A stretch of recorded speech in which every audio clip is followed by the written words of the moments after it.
মানে ২০ দলীয় জোট আবারও বিপাকে পড়তেছে। অবৈধ জয় বাংলা জঙ্গলের ফাঁদে পৌর নির্বাচনের জন্য। পৌর নির্বাচনের ফলাফল কি হবে তা আমি আগে বলে দিচ্ছি। প্রথম দফে দুই এক জায়গায় নির্বাচন দিবে, নির্বাচন দিয়ে ওইখানে হয়তো ২০ দলীয় জোটকে কিছু ব্যবধানে পাশ করাবে। তারপর কি হবে, দ্বিতীয় দফে নির্বাচনে হবে অনেকগুলা। ওই দফে দেখা গেছে একটা আসন হাডাহাডি প্রতিযোগিতায় জঙ্গলিরা পাশ করবে। তারপর তৃতীয় দফে এই ২০ দলীয় জোটের কারো জামানত থাকবে না। এই হচ্ছে যে অবৈধ জয় বাংলার সিন্ডিকেট নির্বাচন। আপনারা এই এই নির্বাচনে যদি যান তাহলে আপনারা আপনাদের কাছে এতবার শিক্ষা পাওয়ার পরে যদি আপনাদের শিক্ষা যদি না হয় তাহলে আর কিছু করার নাই।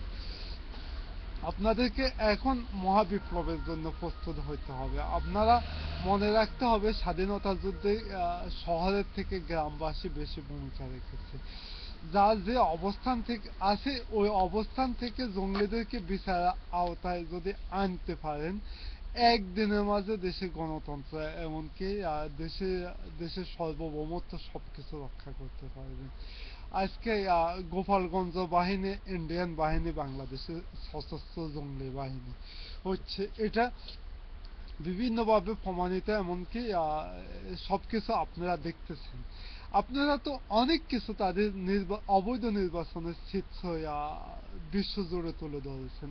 আবার কেন ফাঁদে পড়তেছেন? আজ আজ যদি নির্বাচিত হন তাহলে আপনাদের লাভ কি? নেতৃবৃন্দদেরকে কি করবে? হয়তো বরখাস্ত করবে, হয়তো জেলে গ্লানি টানতে হবে। জেলে গ্লানি উকিলের কোর্ট কোর্ট উকিল যে অর্থ আমরা ২০ দলীয় জোট ব্যয় করতেছি, এর ১৬ ভাগের ১ অংশ যদি আমরা এই সন্ত্রাসী জঙ্গলিদেরকে বিচার আনার জন্য যদি ব্যয় করি তাহলে এই জঙ্গলিদেরকে আমরা দেশ দেশ থেকে তাড়াইতে পারবো। মনে রাখতে হবে আমরা আমাদের গণতন্ত্রকে পুনরুদ্ধার করতে হবে। একবার যদি তারা ক্ষমতা থেকে হটে যায় তাহলে তাদেরকে আওয়ামী লীগ বলে পরিচয় দিতে তারা নিজেদেরকে লজ্জা পাবে।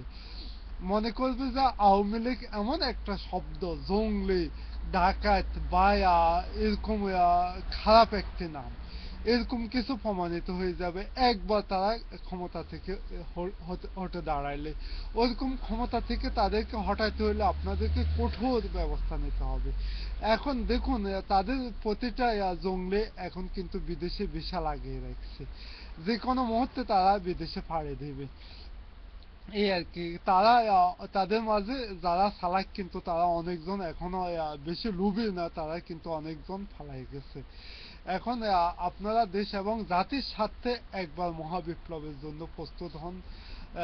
এমনকি সম্পূর্ণ জঙ্গলিদেরকে বিচার আওতায় আনার জন্য ব্যবস্থা করুন। খোদা হাফেজ বাংলাদেশ।